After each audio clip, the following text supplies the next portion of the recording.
ዶክተር ይርጉ ገብረህይወት እባላለሁ በአዲስ አበባ ዩኒቨርሲቲ በጽንስና ማህፀን ህክምና ትምህርት ክፍል በመምህርነትና በሐኪምነት አገለግላለሁ። መርጬና ወድጄ በተሰማራውበት ሙያ በስራ ዘመኔ ሁሉ የሙያ ስነ ምግባርን ለማክበር ለተገልጋይ እና ለተቋሚ ታማኝ ትሁትና ቅን ለመሆን በጤና ክብካቤ ስር የሚገኙ ተገልጋዮችን በተነሳሽነት ለማገልገል የእናቶችና ህፃናትን ሞት ለመቀነስ ለታካሚዎችና ለሀገሬ ታማኝ ለመሆን ቃል እገባለሁ። የእናቶችን ሞት ለመቀነስ ሁላችንም የድርሻችንን እንወጣ።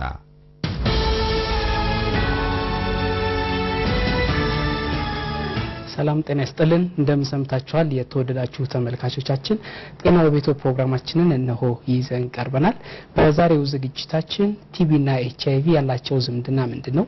አንዱ በሽታ በሌላው ላይ ያለው ተጽዕኖ ምን ይመስላል? ለእያንዳንዳቸው በሽታዎች የሚደረጉ ህክምናዎችስ ምንድነው የሚመስሉት? ሁለቱ በሽታዎች በአንድ ሰው ላይ ሲገኙ በመድኃኒት አወሳሰድ በህክምና አሰጣጥ በኩል ሊደረጉ የሚገባቸው ጥንቃቄዎች ምንድናቸው የሚለው በዛሬው ዝግጅታችን ትኩረት የምናደርግበት ይሆናል። በዚሁ ርዕሰ ጉዳይ ላይ የሚኖራችሁን ማንኛውንም ጥያቄ ልታደርሱን ትችላላችሁ። 0115527713 የስቱዲዮ ስልክ መስመራችንን በመጠቀም ለምታደርሱን ጥያቄዎች በቂ የሆነ ሙያዊ ማብራሪያ ይሰጣችኋል። እዚህ በተገኙት ባለሙያዎቻችን እንኳን ደህና መጣችሁ ብያለሁኝ።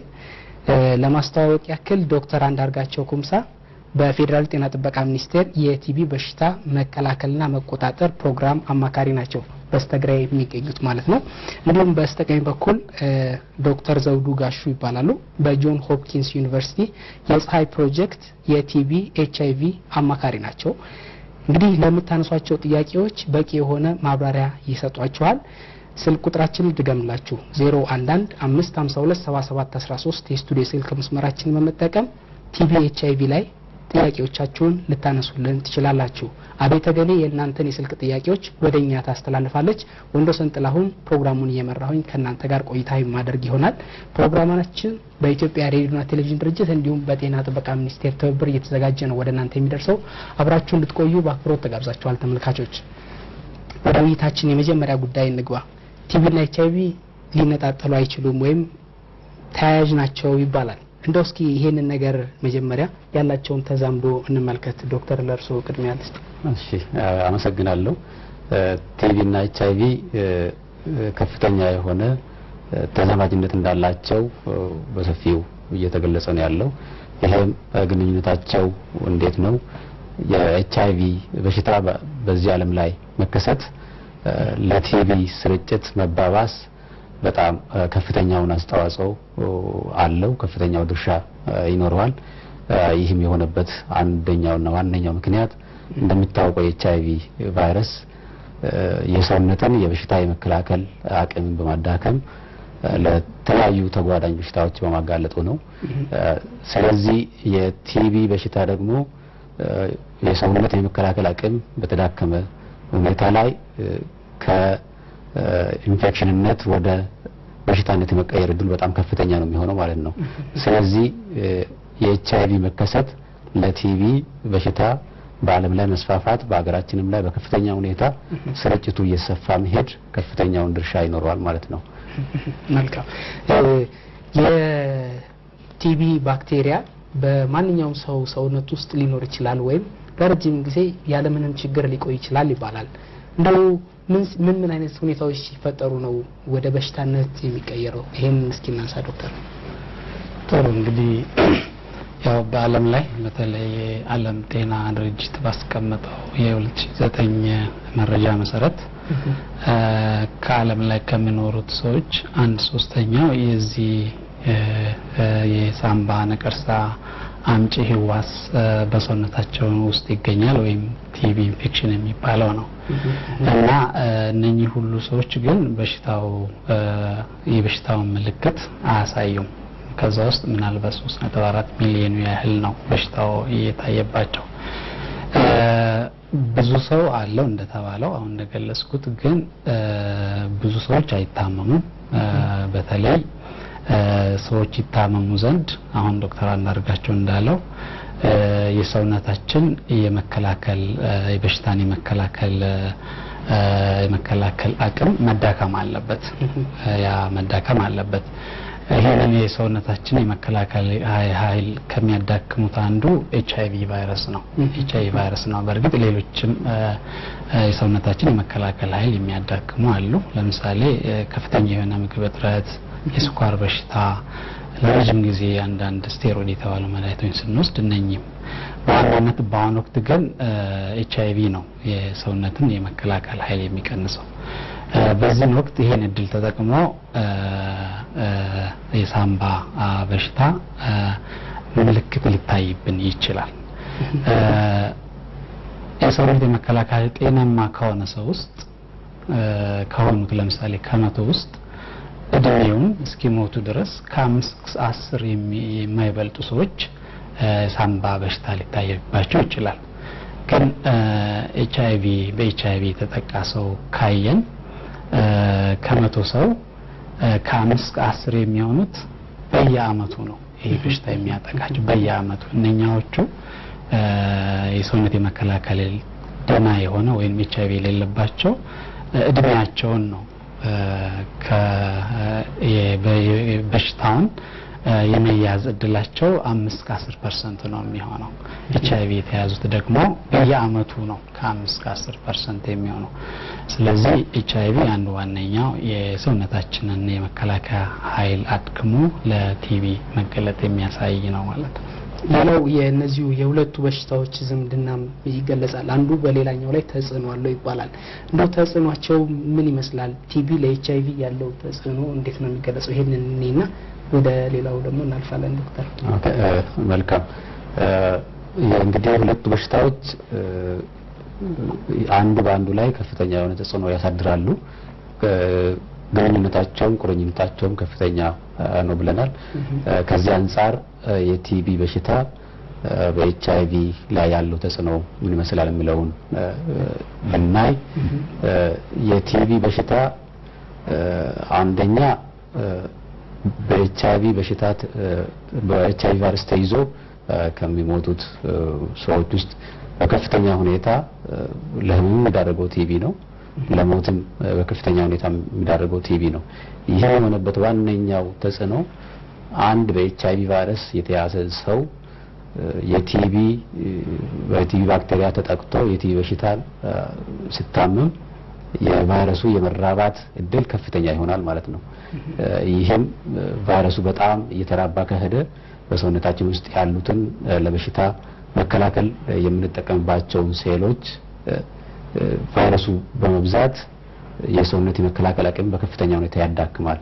ይሄን በመሆኑ የሰውነት አቅም የመከላከያ አቅም መዳከም ማለት ለተለያዩ ተጓዳኝ በሽታዎች ያጋልጣል ማለት ነው። እነዚህን ካጋለጠ በኤችአይቪ የተያዘው ሰው ቶሎ ወደ ከፍተኛ የኤችአይቪ በሽታነት ይሸጋገራል ማለት ነው። በአፋጣኝ እርምጃዎች ካልተወሰዱም ለከፋ ጉዳት ይዳርጋል ማለት ነው።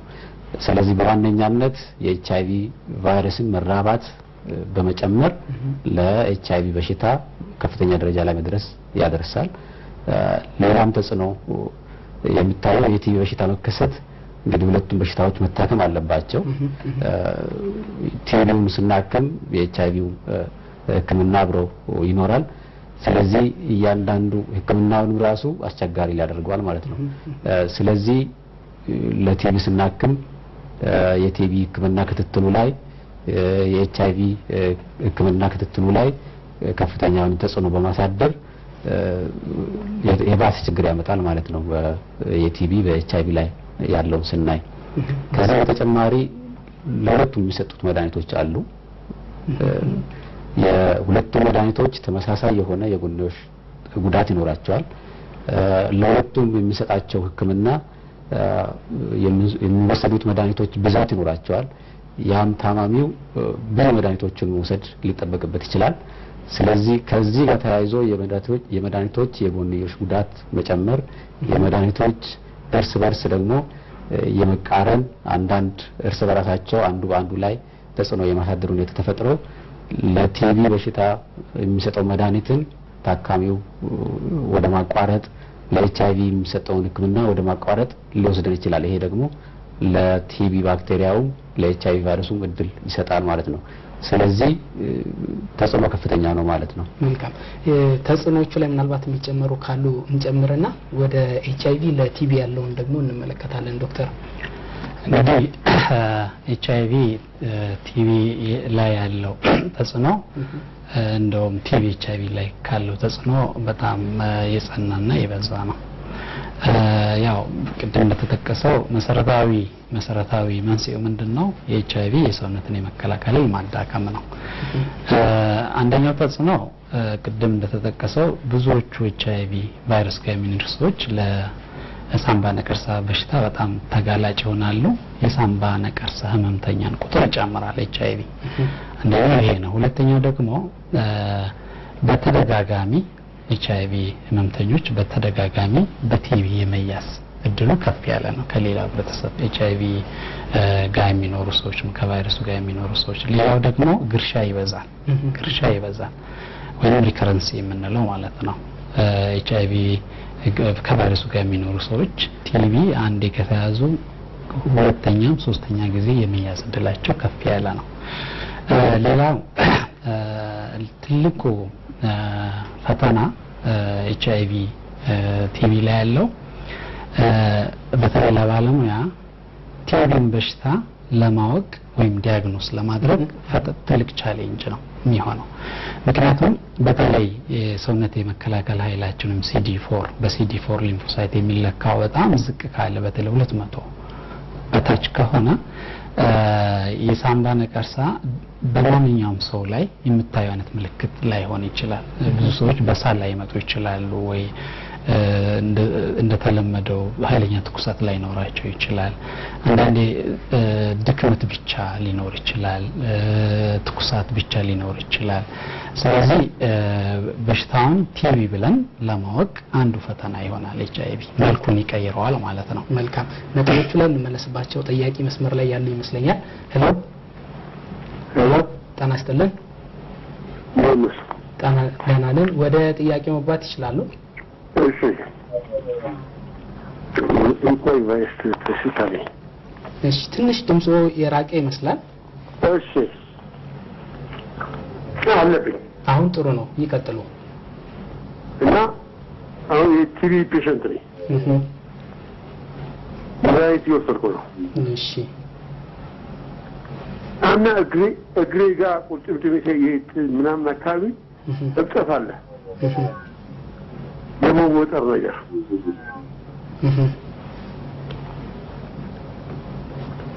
በላይ እንትን የምግብ ፍላጎት ይቀንሳል እና የተለየ ነገር ካለ እሺ ተጨማሪ ጥያቄዎች የሚኖሯቸው ይመስለኛል። እዚህ የተገኙት ባለሙያዎች ጥያቄዎቻቸው ግልጽ እንዲያደርጉ ወይም የሚያነሷቸውን ነገሮች ወይም በጥያቄ መልክ ይቀበሏቸውና ግልጽ ከሆነ በኋላ ወደ ምላሽ የምንሄድ ይሆናል። ኤችአይቪ ተመርምሯል እንዴ? አዎ። ውጤቱን ሊነግሩን ፈቃደኛ ኖት? ወለዲስ ጥሩ። ምን ያህል ወር ወስዷል መድኃኒቱን? የጸረ ሳምባ ነቀርሳ መድኃኒቱ 2 ወር ነው። ኦኬ 2 ወር። እሺ አቋርጦ አቁም በትክክል ይወስዳሉ? ለቲቪ? አዎ። አዎ። ኦኬ በፊት ይታዩት የነበረው ምልክት ተጠፍቷል፣ ተሽሏል ወይስ አሁን የነገሩን እንግዲህ? አዎ የቲቪ። አዎ ህክምናውን ሲጀምሩ ሲያሞት የነበረው ህመም ማለት ነው። ሳሉ ምናምን ቆሟል። እሺ እንሰነባበት። እናመሰግናለን ስለደወሉልን። ምላሽ ይሰጥበታል፣ ይከታተሉ። ዶክተር እንግዲህ ስለ የተነሳንበትን ከመቀጠላችን በፊት የሳቸው ምላሽ እንስጥና ወደ ተነሳንባቸው ጉዳዮች ደግሞ እንመለሳለን። የአንደኛውን እግር እብጠት ነው ያሉት ቁርጭምጭሚታቸው ላይ አይደል? እንግዲህ ምናልባት የመጀመሪያው ጽኑ ሕክምና ላይ ናቸው ኢንቴንሲቭ ኬዝ ብንለው ማለት ነው። እንግዲህ የእግር እብጠት ቅርብ ጊዜ ያው ነው የመጣው ነው ያሉን። ምናልባት ከጸረ ሳምባ ነቀርሳ መድኃኒቶች የእግር እብጠት የሚያመጡት ይሄንን ብዛም የሉም። እንደ ጎንዮሽ ጉዳት ካየ ነው ማለት ነው። ምናልባት አንዳንዴ አሁን ብዙ አይንሰጥም እንጂ ስትሪፕቶማይሲን የሚባል አለ አንዳንድ ህመምተኞች ላይ የኩላሊት መቅሰልን ወይም የኩላሊት ህመምን ሊያመጡ ይችላሉ። ለዛውም ኩላሊት ሲቆይ ነው እንደዚህ እብጠት የሚያመጣው። እብጠቱ ብዙ ጊዜ ሁለቱም ቁርጭምጭሚት ላይ ነው የሚሆነው። ህመም አይኖርም እብጠቱ። ስለዚህ እሳቸው አሁን እንደነገሩን ከሆነ ይሄ የእግር እብጠት ምን ያህል ጊዜ ነው ቆየው? ህመም አለው ወይ? መሄድ ያዳግታቸዋል ወይ? ከዚህ በፊትም ወድቆ ያለ መውደቅ ሌላ ቦታ እብጠት አላቸው ወይ? ፊታቸውም ላይ እንዲህ ነገሮችን መታየት ያለባቸው ነገሮች ናቸው። ስለዚህ እሳቸው ምናልባት የሚከታተሉበት የሕክምና ተቋም አለ፣ የሚከታተላቸው ባለሙያ አለ። እዛ ቀርቦ ያን ነገር በትክክል ብታወቅ በምርመራም ብታወቅ ጥሩ ነው የሚሆነው። መልካም። ምናልባት የሚጨመሩ ነጥቦች ካሉ ዶክተር መጨመር ይችላሉ፣ ማንሳት ይችላሉ። ቅድም ዶክተር ዘውዱ የእሳቸውን ጥያቄ በደንብ አድርጎ መልሷቸዋልና ዋናው ነገር የሚወስዱት ሕክምናም በትክክል ሳያቋርጡ መቀጠሉ ላይ ነው።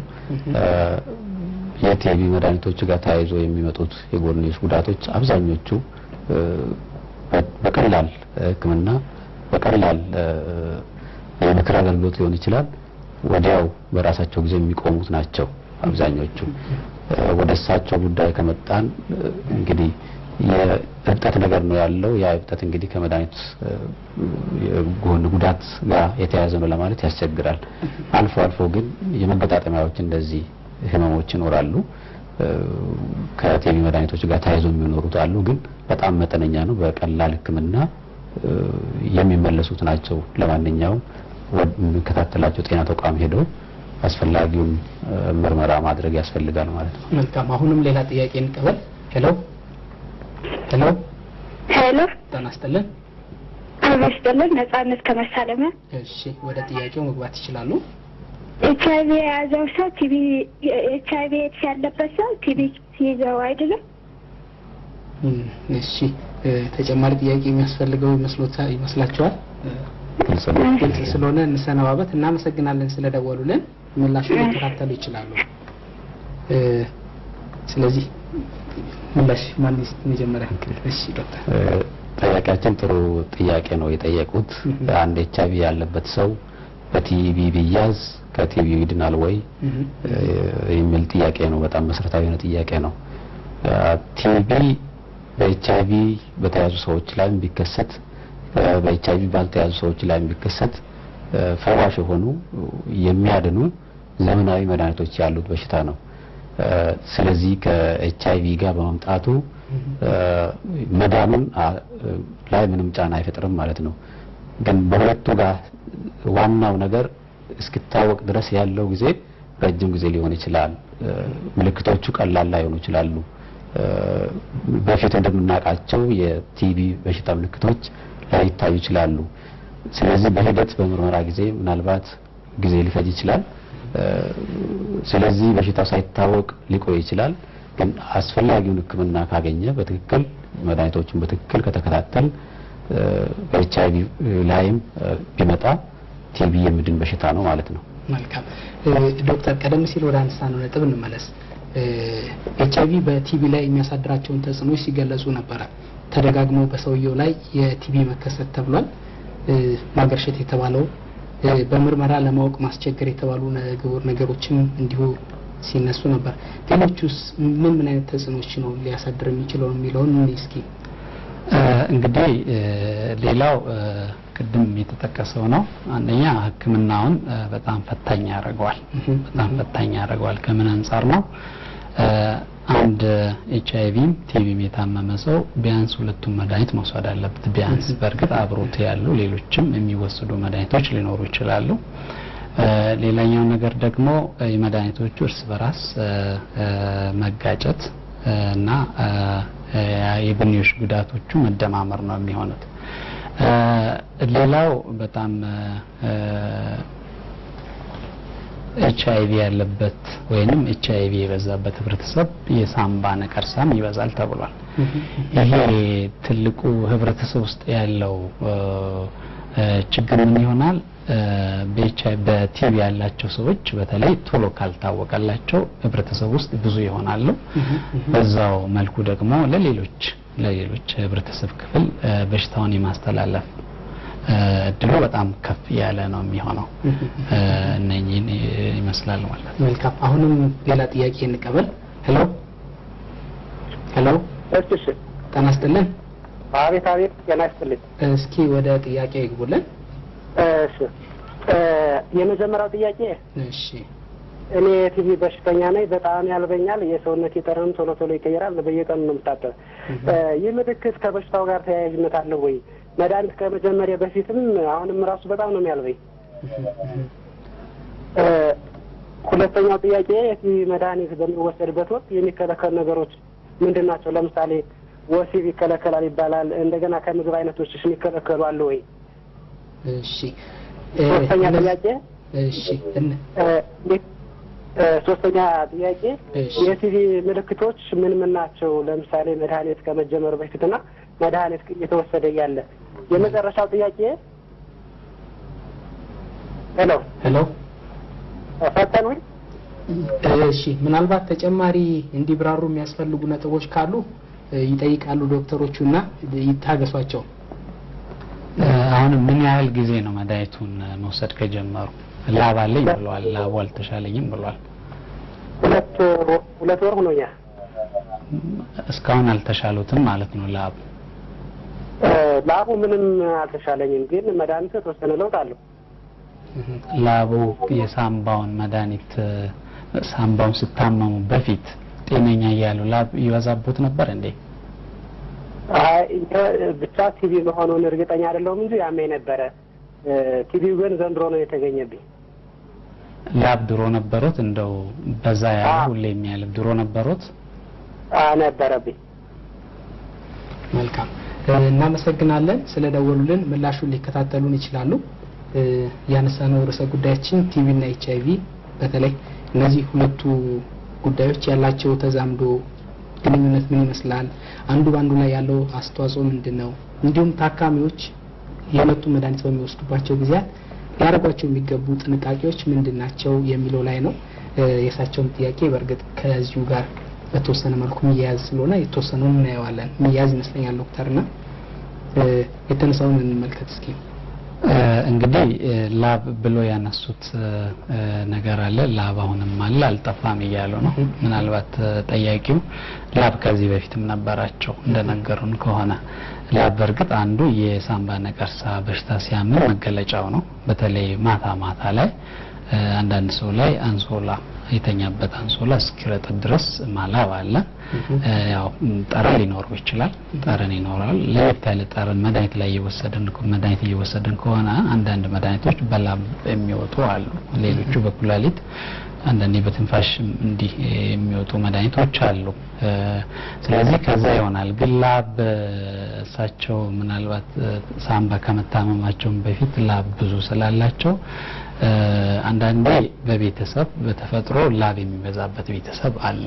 ጄኔቲካሊ እንደዛም ሊሆን ይችላል። ወይንም ደግሞ ሌላ ከሳምባ ውጪ ላብ የሚያመጡ ነገሮች አይጠፉም። ስለዚህ ይሄ ላብ አልጠፋ ብሎ ካስቸገራቸው አሁንም ባለሙያ ሄደው ቢያማክሩና ሕክምናውን ቢያገኙ ጥሩ ነው የሚሆነው ማለት ነው። ሌላው እዚሁ ጋር የተነሱ ሌሎች ሁለት ጥያቄዎች አሉ። ከዚህ ከምልክት ጋር ተያይዞ የቲቪ ምልክቶች ምንድናቸው የሚሉ ያነሱልን፣ እንዲሁ እነሱን ማያይዘን ብናያቸው ጥሩ ይመስለኛል። ጥሩ እንግዲህ ብዙዎቻችን እንደምናቅ የሳምባ ነቀርሳ ሲይዘን የተለያዩ የተለመዱ ምልክቶች አሉ። ምልክቶቹ መገለጫቸው ሳምባን ብቻ ነው ያጠቃው ወይስ ከሳምባ ውጭ ያሉትን አካላት አጥቅቷል የሚለውን ካወቀን ምልክቶችን በደንብ መረዳት እንችላለን። ሌላው በምልክቶቹ መገለጫ ወይም መላወጥ አንዱ ምክንያት ኤችአይቪ ነው። በተለይ ኤችአይቪ ቫይረስ ውስጥ ያለን ሰዎች በተለይ የሰውነት የመከላከል ኃይላችን ደህና ያለ ከሆነ የሚታዩት ምልክቶች እንደማንኛውም ጤነኛ ሰው ነው። ግን CD4 ሲወርድ ሊለይ ይችላል። ስለዚህ ሳምባን የሚያጠቃ ሳምባ ነቀርሳ ወይም ፐልሞናሪ ቱበርኩሎስ ተብሎ የሚጠራው ብዙ ጊዜ ሳል ይኖራል። የቆየ ሳል ይኖራቸዋል ሰዎች። ትኩሳት ይኖራል። ሄድ መጣ የሚል መጠነኛ ትኩሳት ይኖራቸዋል። ላብ ይኖራቸዋል። ድካም፣ የምግብ ፍላጎት መቀነስ ይኖራቸዋል። ክብደት ሊቀንሱ ይችላሉ። ምናልባት ከዚህ ውጪ ለምሳሌ ሳምባ እንግዲህ የማጠቃው የአካል ሰውነት የለም። የአእምሮ መሸፈኛ ሚኒንስ የሚባለው ሊያጠቃ ይችላል። አንጀታችንን ሊያጠቃ ይችላል። እግራችንን፣ የትኛውንም አካል ለምሳሌ አንጀታችንን የአንጀት ቲቪ ከሆነ ተቅማጥ ሊኖረው ይችላል አንድ ሰው። የሆድ ህመም ሊኖረው ይችላል። ሌሎችም በተጓዳኝ ላብ፣ ትኩሳት እንዲም ሊኖረው ይችላል። ስለዚህ ምልክቶቹ እንደ የሳምባው አይነት ነው የሚሆነው ማለት ነው። መልካም። በዋናነት ያው ቀደም ሲል ሲጠቀስ እንደነበረው በርካታው ወይም ከቲቪ አይነቶች ብዙ የሆነው ወይም ደግሞ ሰፊውን ቦታ የሚይዘው በሳምባ ላይ ሊከሰት የሚችለው የቲቪ አይነት ነው ብለናልና የሱ ምልክቶች ተገልጸዋል። ከመድኃኒት አወሳሰድ ጋር የተነሳ አንድ ጥያቄ አለ። እሱን ግን ከስልክ ጥያቄ በኋላ ብንመለከተው የሚሻል ይመስለኛል። ሄሎ ጤና ይስጥልን። እስኪ ወደ ጥያቄው ይግቡ። ትንሽ ድምጾ የራቀ ይመስላል። እሺ፣ አሁንስ ይሰማል? አሁን ጥሩ ነው። ይቀጥሉ። እሺ፣ በመጠየቅ የፈለኩት ነገር እሺ፣ አንድ ሰው ምንም አይነት የቲቪ ሲምፕተም ሳይታይበት ኤችአይቪ ምርመራ አድርጎ ቫይረስ በደም ውስጥ ቢገኝና የጸረ ኤችአይቪ ሕክምና ቢጀምር የቲቪ በሽተኛ ሊሆን ይችላል ወይ? ቲቪ የመያዝ ዕድሉ ምን ያህል ነው? ሁለተኛው ጥያቄ ምንድነው? እሺ፣ ይኸው ከቫይረሱ ጋር የሚኖረው ሰው የጸረ ኤችአይቪ ሕክምና ሲጀምር መድኃኒቱ የተወሰነ ሳይድ ኢፌክት አለው ይባላል። ለ15 ቀን የሙከራ ጊዜ ተሰጥቶት ማለት ነው። እነዚህ ምልክቶች እስከ መቼ ነው ሊቆዩ የሚችሉት? የጉዳታቸው መጠንስ ምን ያህል ነው? ከፍተኛ ሊሆን ይችላል ወይ? እሺ፣ እናመሰግናለን። ጥያቄው ግልጽ ነው። ስለዚህ ምላሹን ሊከታተሉን ይችላሉ። ከዚህኛው ጥያቄ በፊት ቀደም ብሎ የተነሳውን ጥያቄ ብንመለከተው ጥሩ ይመስለኛል። የቲቪ ሕክምና ወይም የቲቪ መድኃኒት እየተወሰደ የሚከለከሉ ነገሮች ምንድን ናቸው የሚል ጥያቄ ተነስቷል። እሱን እኔና የአሁኑ ጥያቄ ደግሞ አስከትለን እንመለከታለን። መልካም። የቲቪ ሕክምና በሚወሰድበት ጊዜ አንድ ታካሚ የቲቪ መድኃኒቶችን በሚወስድበት ጊዜ የሚከለከሉ ነገሮች አሉ ወይ? መደረግ ያለበት ጥንቃቄዎችስ ምንድናቸው? የሚል ነገሮችን በሰፊው ብናይ የጥያቄያችንን ምላሽ በዛው መልክ መመልከት ይቻላል። ስለዚህ አንድ የቲቪ በሽተኛ የሆነ ሰው የቲቪ መድኃኒት በሚወስድበት ጊዜ አንደኛ ከምግብ አይነቶች ውስጥ የምንከለክላቸው የተከለከሉ ናቸው የምንላቸው የሉም። ሰው በቤት ውስጥ ያለውን የሰውነታችን የመከላከል አቅም እንዲጎለብት የተመጣጠነ ምግብ እንዲወስድ ይመከራል። ያ ማለት ግዴታ ከቤተሰቡ አቅም በላይ በሆነ ነገር ሳይሆን ቤት ውስጥ ያለውን እንደየሁኔታው የተመጣጠነ ምግብ እንዲወስድ ይመከራል ማለት ነው። ሌላው ከዚሁ ጋር ተያይዞ መድኃኒቶቹን ይጎዳል በሚል አንዳንድ በተለምዶ ምግቦችን ያለ መውሰድ ነገሮች አሉ። እነዛ ነገሮች አይመከሩም። ስለዚህ ምግቦችን በትክክል መመገብ ያስፈልጋል ማለት ነው ቤት ውስጥ ያለው ያፈራውን። ከዛ ውጪ ይሄ ከለከላል የሚለው ነገር ብዙ በጥናት የተደገፈ ነገር የለም እስከዛሬ ድረስ ከምግብ ጋር በተያያዘ ብቻ ማለት ነው። አዎ ከምግብ ጋር በተያያዘ ሌሎች ግን መድኃኒት ስንወስድ እንደማንኛውም መድኃኒቶቹን ሊጎዱ የሚችሉ ነገሮች አሉ። ለምሳሌ የቲቢ መድኃኒት ስንወስድ አንድ የሚያመጣቸው የጎንዮሽ ጉዳቶች አሉ። አልፎ አልፎ የሚከሰት የጉበት ህመም ሊያመጣ ይችላል። ስለዚህ ጉበትን የሚጎዱ ነገሮች ካሉ ለምሳሌ የአልኮል መጠጥ በብዛት መውሰድ ከዚህ ጋር ተያይዞ ያሉት ነገሮች በሙሉ መድኃኒቱ ውጤታማ እንዳይሆን ሊያደርጉ ይችላሉ። እነዚህ ነገሮች ላይ ጥንቃቄ ማድረግ ያስፈልጋል ማለት ነው። ሲጋራ ማጨስም እንዲሁ ለብዙ ነገሮች ይከለከላል። ከዚህ ጋር የሚያዝ ነገር አይኖርዋል? አዎ ሲጋራ ማጨስም አንደኛው ምንድነው ቲቢ የሚጎዳው በዋነኛነት ሳምባችን ነው። ሲጋራ ማጨስም አብሮ ከዛው ጋር ተያይዞ የሚመጣ ነው። የሲጋራ ማጨስ ለቲቢ ብቻ ሳይሆን ለሌሎችም ጉዳቶች የጤና ጠንቅ ያመጣል። ስለዚህ እነዚህ ነገሮችንም ማስወገድ ተገቢ ይሆናል ማለት ነው። አንደኛ ሳምባው ይጎዳል።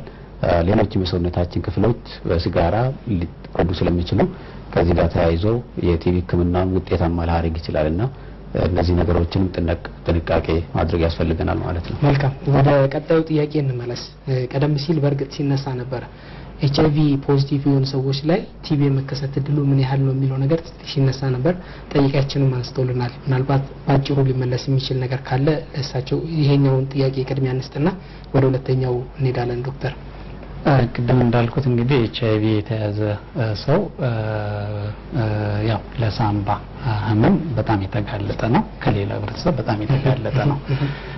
ቅድም ለማለት እንደሞከርኩት በየአመቱ የመያዝ እድሉ እስከ 10% ይሆናል። ከ5 እስከ 10% እና ብዙ ነው ማለት ነው። አንዳንዴ እስከ 30 ጊዜ ተጋላጭ ናቸው ይባላል የኤችአይቪ ጋር የሚኖሩ ሰዎች ለቲቢ የመያዝ እድላቸው።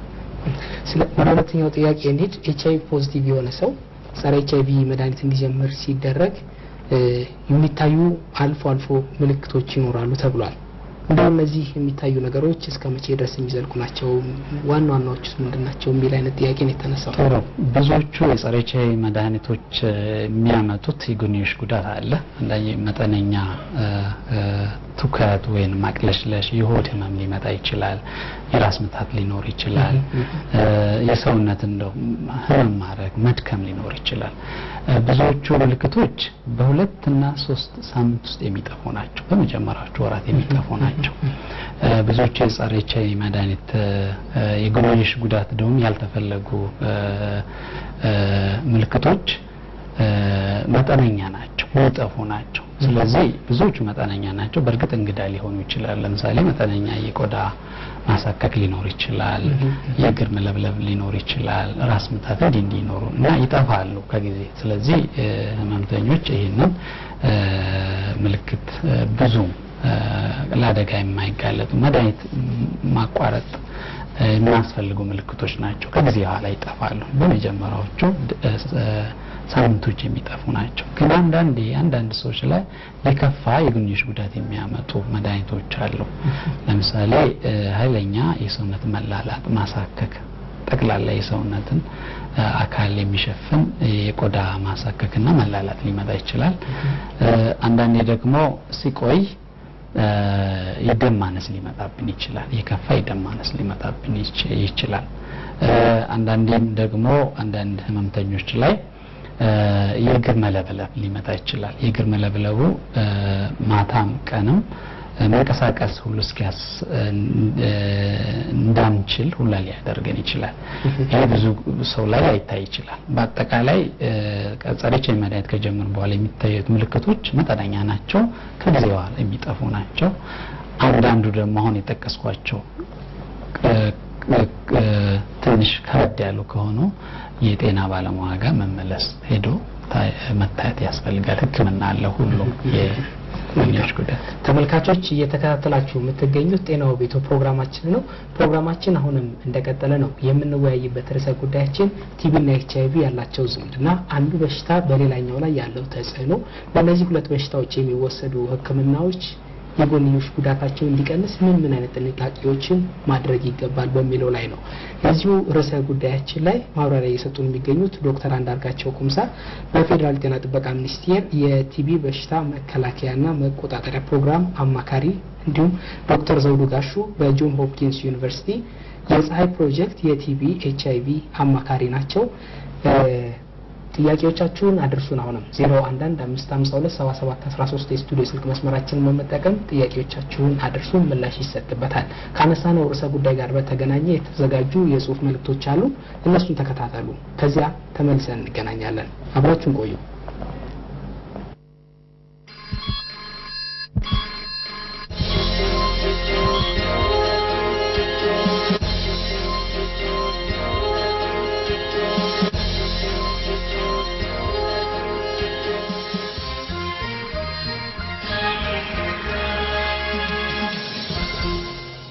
ጤናው በቤቱ ስለ ራስዎና ስለ ቤተሰቦው ጤና በቀጥታ ስልክ በመደወል ከባለሙያ ጋር የሚወያዩበት መድረክ ነው። በዚህ ዝግጅት ተላላፊና ተላላፊ ያልሆኑ የጤና ችግሮች ይዳሰሳሉ።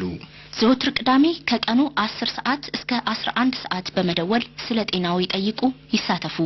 ይህ ፕሮግራም የጤና እክሎች ሳይከሰቱ እንዲከላከሉ፣ ችግሮች ከተከሰቱ በኋላም ቢሆን እንዳይባባሱ የሚከላከሉበትን በቂ ግንዛቤ ያስጨብጦታል።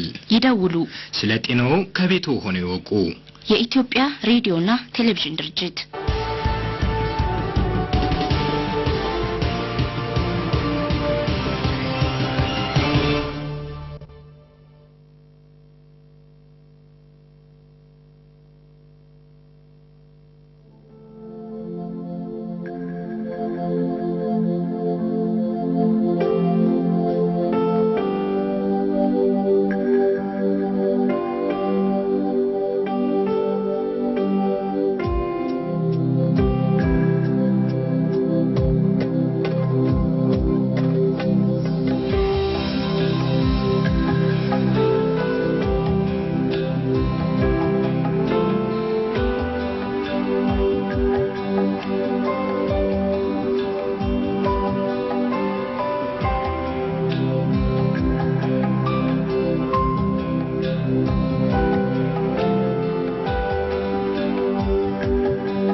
ዶክተር ይርጉ ገብረህይወት እባላለሁ። በአዲስ አበባ ዩኒቨርሲቲ በጽንስና ማህፀን ሕክምና ትምህርት ክፍል በመምህርነትና በሐኪምነት አገለግላለሁ። መርጬና ወድጄ በተሰማራውበት ሙያ በስራ ዘመኔ ሁሉ የሙያ ስነ ምግባርን ለማክበር ለተገልጋይ እና ለተቋሚ ታማኝ ትሁትና ቅን ለመሆን በጤና ክብካቤ ስር የሚገኙ ተገልጋዮችን በተነሳሽነት ለማገልገል የእናቶችና ህፃናትን ሞት ለመቀነስ ለታካሚዎችና ለሀገሬ ታማኝ ለመሆን ቃል እገባለሁ። የእናቶችን ሞት ለመቀነስ ሁላችንም የድርሻችንን እንወጣ።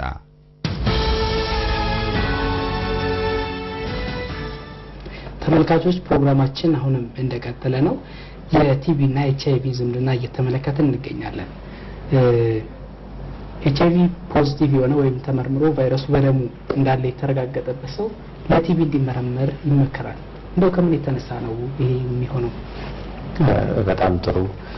አንድ በኤችአይቪ ቫይረስ የተጠቃ ሰው ሁሌም ለቲቪ መመርመር ግዴታ መሆኑን ይነገራል። ይሄ ዋናው የሆነበት ዋናው ምክንያት አብዛኛው በኤችአይቪ የተያዙ ሰዎች ለከፍተኛ ጉዳት የሚደርሱት በቲቪ ህመም ምክንያት ነው።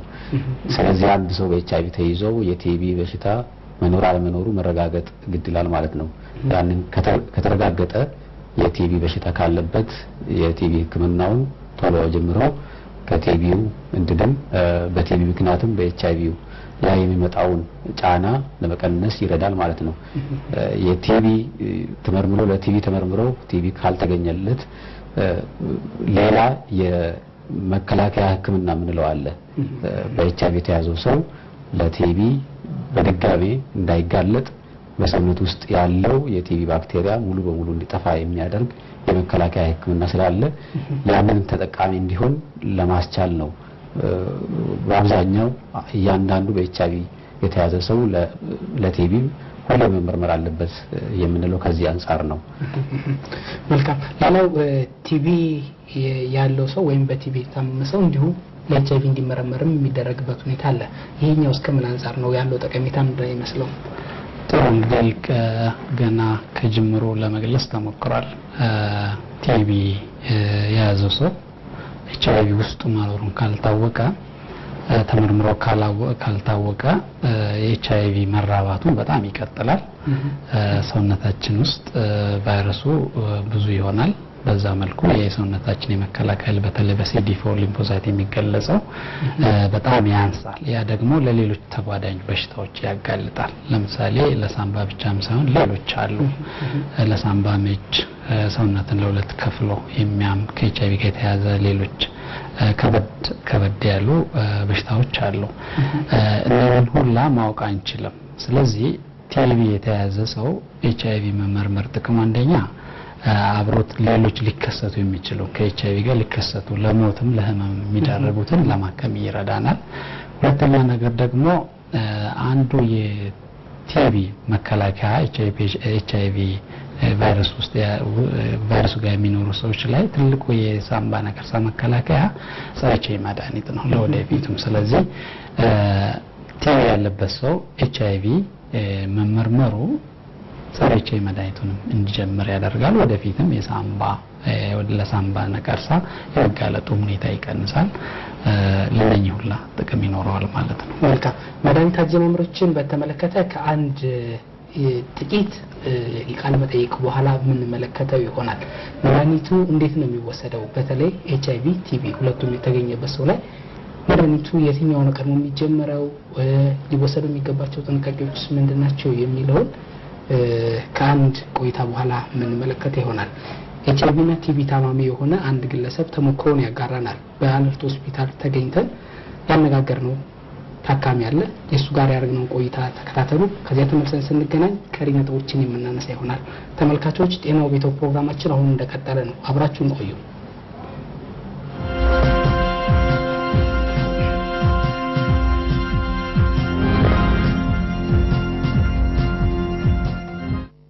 አማረ ግሳነው ከ3 አመታት በፊት ነበር ቲቪና ኤችአይቪ ኤድስ እንዳለበት ያወቀው። ታምሜ ነበር። በጣም ተጠቅሞኝ ነበር። መጣሁ እዚህ ተኛሁ። 2 ወር ተኛሁ። ዛኔ ታወቀ። ሁለቱም አንድ ላይ ተገኘ። ሁለቱም ማስጀመሩ የመጀመሪያ የጀመሩ የኢንተርኔት የቴሌውን ጀመሩ። ከቀጠልና ጸረ ሲሳት ቻለን እንደማስጀመሩ ካለን ሳስል 2 ወር ሙሉ እዚህ ተኝቼ ነው። 8 ወር የቲቪውን ወሰድኩ። እንደገና ጦቴት ሳሰራ ለመለዋሉ 3 ጊዜ ነው የወሰድኩ። እሱ የቴሌውን 3 ጊዜ 8 ወር እዛ ተደጋገመ። እየተደማመደ መጣ።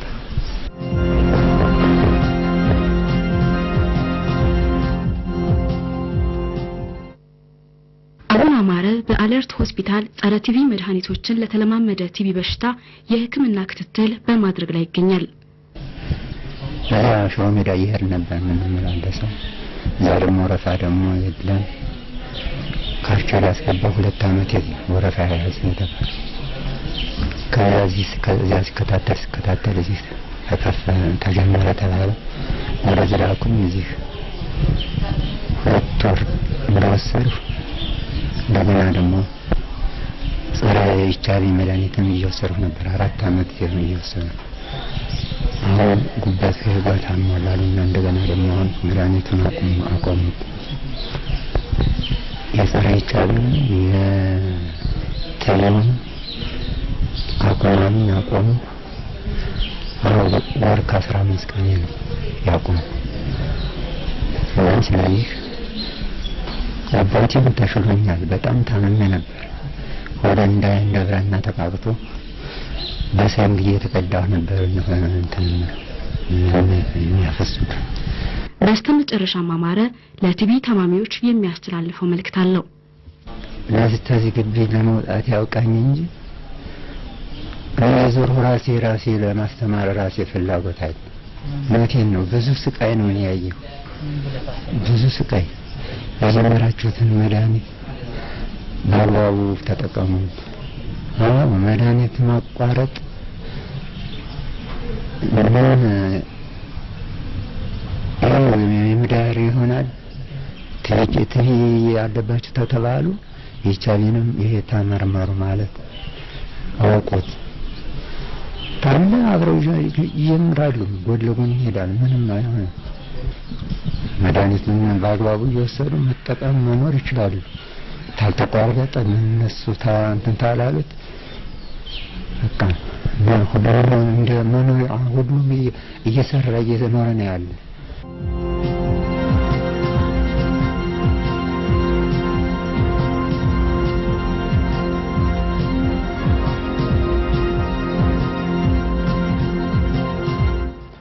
ተመልካቾች ዝግጅታችን አሁንም እንደቀጠለ ነው የሚገኘው። ቀደም ሲል እንደተከታተልነው ቲቪና ኤችአይቪ በሚኖር ጊዜ ቅድሚያ የሚወሰደው የትኛው መድኃኒት ነው የሚለውን በተወሰነ ደረጃ ከታካሚው መረጃዎች ያገኛችሁ ይመስለኛል።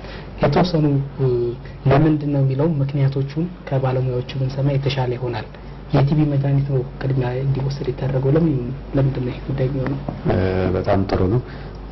ቲቪና ኤችአይቪ አንድ ላይ ሲከሰት ያው ሁለቱ መታከም ግድ ይላል። ግን ቅድሚያ የምንሰጠው ሁሌም ለቲቪ ሕክምና ነው። አብሮ ሲከሰት መጀመሪያ የቲቪ ሕክምናውን አስቀድመን ከዛ በኋላ የኤችአይቪ የጸረ ኤችአይቪ መድኃኒቱ እንደየ ኤችአይቪው የበሽታ ደረጃ የሚጀምርበትን ሁኔታ እናመቻቻለን ማለት ነው። ይሄም የሆነ